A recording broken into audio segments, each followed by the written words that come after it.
Unajua Mungu anaweza akawa anakuonyesha mambo fulani usielewe, aidha kwa ndoto au kwa sauti ya ndani, ila baada ya kipindi fulani hayo matukio ukianza kuyaona, ndipo unaanza kuelewa kwa nini Mungu alikuwa anakuonyesha hayo, na unagundua kwamba kuna wakati kumbe Mungu alikuwa anakuandaa kwa ajili ya jambo fulani, ingawa wewe hukujiandaa vizuri kwa sababu ulikuwa unapuuza.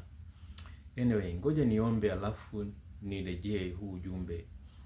Mungu uliye hai, ninasimama mbele zako wakati huu na sahihi. Sikustahili kusimama kwa nafasi hii, sikustahili Bwana kwa chochote. Mungu, una ajenda yako kwa ajili ya kanisa kuliandaa kabla ya unyakuo. Mungu niongoze Bwana. Umekuwa ukisema nami ujumbe huu kwa muda mrefu Bwana, lakini sikuzingatia. Lakini sasa Bwana, yako mambo mengi ambayo ulikuwa unanionyesha kwa ndoto, kwa sauti ya ndani, na sasa nayaona yakitimia. Ninaomba Mungu unipe neema. Ujumbe huu unapoenda kuufikisha Bwana, naomba ukautumie kuamsha kanisa, kuamsha mioyo ya watu Bwana, kuchunguza Ukristo wetu na kuangalia wapi tulipoanguka tukatubu, kama ulivyoliambia kanisa la Efeso. Kwa jina pekee la Yesu Kristo ninaomba, amen. Ndugu zangu, watu wa Mungu, wa Tanzania wenzangu, ninaomba kurejea ndoto hii alafu nitarejea pia tukio hili. Ni kwamba ile tarehe 21 mwezi wa 3 2024, kwa maana kwamba mwaka jana, nilipoonyeshwa ile ndoto ya kwamba ninaenda kukutana na Reinhard Bonnke, ambapo mpaka sasa hivi niko huku Marekani kwenye hiyo huduma ambayo niliota hiyo ya Reinhard Bonnke. Ni kwamba mwanzo wa ndoto nilionekana niko kwenye kambi fulani hivi ambayo ilikuwa ni kambi ya dini, na hiyo kambi ilikuwa inaonekana kwamba kulikuwa na vijana wengi, lakini waliokuwa na miliki hiyo kambi ni watu wazima, na ilikuwa ni kambi ya kidini, lakini ulikuwa huwezi kupewa ruhusa kufanya jambo la kimungu bila wao, na hata ukiomba ruhusa bado hiyo ruhusa haitolewi kwa urahisi. Kwa hiyo niliposikia huo mkutano wa injili wa Reinhard Bonnke na kwamba yeye ndo anahubiri, moyo wangu ukapata shauku ya kwamba lazima niende kwenye huo mkutano nikamsikilize anavyohubiri, lakini pia na mimi aniombee ile nguvu ya Mungu itembee na mimi kwenye wito wangu, lakini pia nipate sapoti ya vyombo vya huduma ili nami nianze kufanya mikutano ya injili ya uamsho. Basi kwenye hiyo kambi ulikuwa hutoki kirahisi, maana ilikuwa nusu ilikuwa kama tuko utumwani. Kwa hiyo ikabidi niondoke kwa maamuzi magumu kwa namna yote ili niondoke. Sasa ndani yangu nilipokuwa na tafakari, nikasema hii ndoto lazima inaonyesha kwamba kuna mahali kanisa limetufanya watumwa. Yaani kuna mahali ambapo taasisi za kidini, madhehebu yametufanya watumwa kufikia kusudi ambalo tumeitiwa, kufanya wito ambao Mungu ameweka ndani yetu. Na kwa sababu kwenye ndoto ilionekana vijana ndio tulikuwa kwenye utumwa, nikajua kuna vijana wengi wana wito wa kumtumikia Mungu, lakini wengi wamekimbia wito kwa sababu ya mifumo iliyowekwa na madhehebu ambayo inawazuia kutembea kwenye ule wito kamili na kusudi kamili walioitiwa. Sasa hebu tafakari haya yaliyotokea Tanzania, mauaji yaliyotokea Tanzania, na moja kwa moja tunajua kwamba serikali imehusika kwa namna moja ama nyingine. Alafu leo hata kanisa au dhehebu hamjaitisha hata maombi ya kitaifa kwa pamoja, sio tu kwenye dhehebu lenu, bali kuliunganisha taifa kwa pamoja lije kwenye toba. Wewe unawaza tu kualika kiongozi aje kwenye ugeni wako. Binafsi imenitafakarisha na imenikumbusha pia, kwa maana waziri mkuu wa sasa kwenye hii serikali ya Samia ya hii ambao hatujui Mungu ataenda kuikomesha kwa muda gani, ila najua alichokisema Mungu atatimiza, amealikwa kuwa mgeni rasmi kwenye chuo kimoja cha Biblia, kwenye mahafali ya chuo kimoja cha Biblia. Nao tafakari, kwenye Biblia viongozi wachungaji ndio wanaotufundisha habari za Kani. Kani alisababisha Israeli wakapigwa kwa sababu alikuwa amevunja agizo la Mungu. Kwa hiyo walikuwa wameshirikiana na mtu ambaye ndani yake Mungu alikuwa amekosana naye. Kwa hiyo walipigwa kwa sababu ya kani. Sasa hebu tafakari, serikali ambayo tangu mwanzo Mungu alionyesha kabisa kwamba haiko sahihi na ametumia watumishi mbalimbali, leo hii kwenye mahafali ya kugraduate ili kuwapeleka watumishi wa Mungu kwenye kazi ya Mungu, huyo ndo mmeona ya kwamba anafaa kuwa mgeni rasmi. Huu ni wakati ambapo tunatakiwa kuangalia kipi kiko upande wa Mungu, kipi ambacho Mungu anataka tufanye. Lakini siku hizi makanisa amekuwa machawa ya serikali, wanajibembeleza serikalini ili kusudi wapate sadaka, wapate sapoti.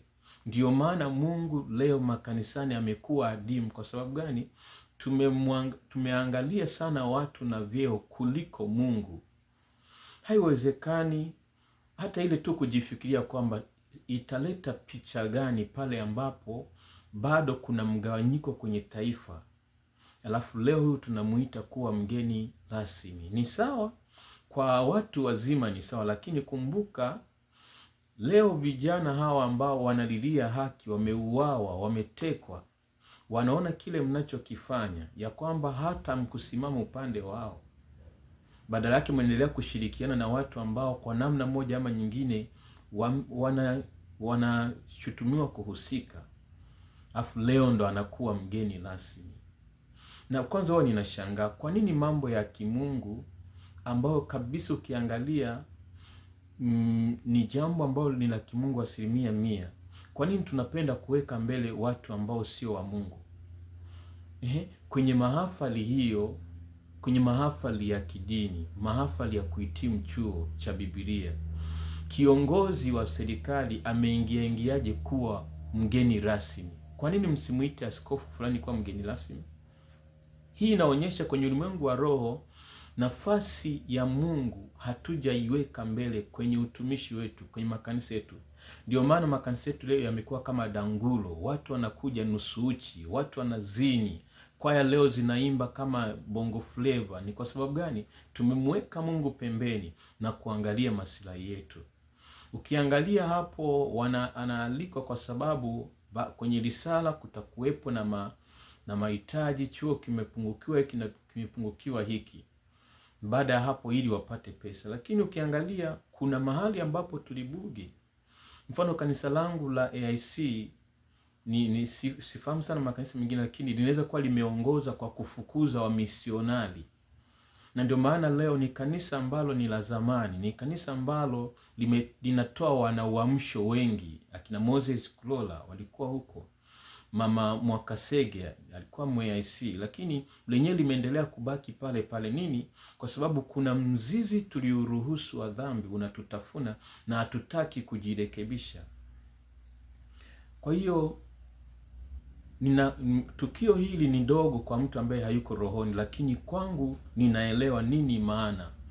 Kwa sababu mfano kama mtu amehusika kwa namna moja nyingine kumwaga damu au anashirikiana na waliomwaga damu, unapomkaribisha wewe pia unahusika. Ngoja nisitamke maneno yangu mengi sana, naomba nilete andiko hili. Kitabu cha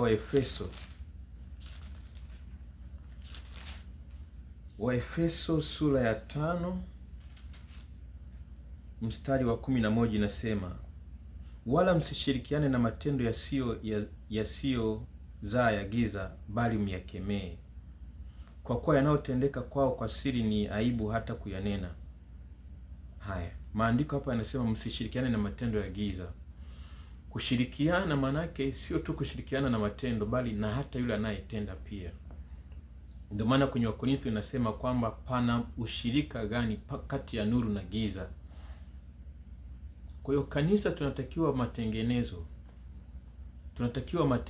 Mimi natoka kanisa kubwa sana, kanisa la AICT Chang'ombe, lakini nilijua kile ambacho Mungu amenipa kusimamia. Kama nikisema kwamba nijiweke 100% kulitegemea kanisa, litanifunga kusema kile cha kimungu. Kwa niliamua kutembea na Mungu kwa imani, sio kwamba hawezi kunisapoti.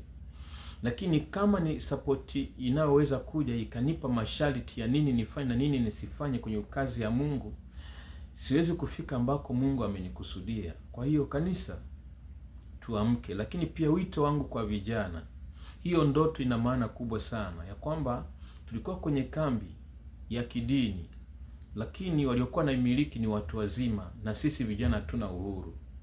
Na hicho ni kweli kinatafuna kanisa. Kuna wakati Mungu anaita watu freshi, wito fresh uko kwa vijana, lakini huo wito fresh unawekewa mipaka mingi. Na kuna wakati Mungu alikuwa ananisemesha na mwelewa. Mfano, kuna vichaka vingi leo vipo ambavyo usiposoma maandiko uwezo katoka. Mfano, leo inavuma habari ya baba wa kiroho, baba wa kiroho. Kwa nje ukiangalia ni kama haina madhara, lakini ukiangalia kwa ndani, mbona hii baba wa kiroho wa leo haipo kama ile ya zamani? Leo baba wa kiroho unakuwa kama chini yake, yaani unamsikiliza, yaani kama anakuwa na sauti kubwa ya maamuzi kwenye kile ambacho hata Mungu amekuitia. Biblia iliposema, Paulo aliposema kwamba Apolo ni nani na Paulo ni nani, ndo hiki ambacho leo kinaendelea kanisani. Kwa sababu kila mmoja alikuwa anasema mimi ni wa Apolo, mimi ni wa Paulo, mimi ni wa Kefa, mimi ni wa nani. Na leo ndo kinachoendelea. Mtu anasema baba yangu wa kiroho ni fulani. Inakuwa sio tu baba ya kwamba ya heshima, yani kwamba nini, lakini ndani yake kuna kumsujudia, ndani yake kuna mitego mingi ambayo leo kanisani ipo. Mimi kwa mara ya kwanza nilitamani sana niwe mtoto wa kiroho wa Dickson Kabigumila. Na of course nilikuwa najua maandiko ananiambiaje, lakini nilikuwa nataka tu iwe advantage kwangu kutambulika kwenye huduma na kufika mbali. Lakini Mungu akaniambia kwamba unapokubali kuwa chini ya mtu, uwe na uhakika sitakuinua zaidi ya huyo mtu. Hiyo ikanistua. Kwa maana ninajuaje ya kwamba Mungu hatima yangu ikoje? Sina maana kwamba nilikuwa nataka kuinuliwa, lakini nilikuwa nataka nifanye kwenye nafasi yangu ambayo Mungu anataka. Kwa hiyo nikawa nimeacha. Lakini pia Mungu akaniuliza, nia yako ni ipi? Nia yangu kwa kweli ilikuwa kwamba ili iwe platform ya kutambulika kwenye huduma. Mungu akaniambia you are wrong. Unajua kikubwa pia Mungu huwa anaangalia nia yako ni ipi. Lakini imepita muda, baadaye nikaenda kumtafuta mtumishi mwingine niwe chini yake. Mungu akaniambia nimeshakukataza hii mambo ya baba wa kiroho, baba wa kiroho. Watu wengi mnaweza msinielewe leo ujumbe huu baba wa kiroho, lakini ni moja ya kifungo, ni moja ya kumwabudu mtu kuliko Mungu. Kwa sababu gani?